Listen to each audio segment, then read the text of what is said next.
Welcome to kiddy channel. అనగనగా ఒక అడవిలో ఒక ఎలుక ఒక చెట్టు తొర్రలో నివసించేది. ఒకరోజు ఆ ఎలుక ఆహారం కోసం దగ్గరలో ఉన్న జొన్న చేనుకు వెళ్ళింది.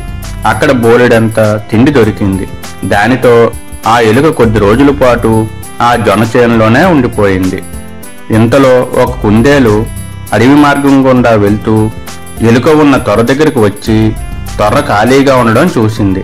ఇక అక్కడి నుండి తన నివాసంగా చేసుకుని అక్కడే ఉండసాగింది. కొన్ని రోజుల తర్వాత ఎలుక మరలా తన నివాసం అయినటువంటి తొర్ర వద్దకు వచ్చింది.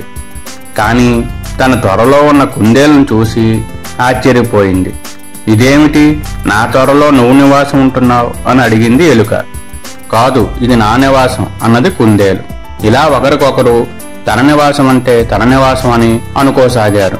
ఇంతలో అడవి మార్గంలో ఒక నక్క అటుగా వెళ్లడం ఎలుక కుందేలు చూశాయి.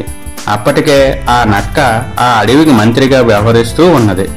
కానీ ఆ నక్క పెద్ద మోసగత్తె. అయితే ఆ విషయం ఎలుక కుందేలుకు తెలియకపోవడంతో తమ సమస్యను పరిష్కరించమంటూ ఆ నక్క దగ్గరకు వెళ్ళాయి. తమ సమస్యను విన్నవించాయి.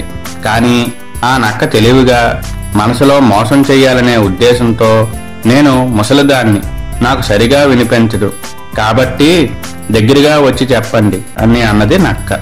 సరే అని ఎలుక కుందేలు నక్క దగ్గరికి రాగానే నక్క వాటి మీద దాడి చేసి చంపేసింది. ఈ రకంగా ఎలుక కుందేలు నక్క చేతిలో మోసగింపబడి చంపబడ్డాయి. నీతి: ఈ కథ ద్వారా మనం గ్రహించవలసిన విషయం ఏమిటంటే, మన సమస్యలను మనమే సామరస్యంగా పరిష్కరించుకోవాలి. ఇతరులను, కొత్త వారిని అంత సులభంగా నమ్మకూడదు. నమ్మితే ఇదే విధంగా మోసగింపబడతాము. Please subscribe my channel.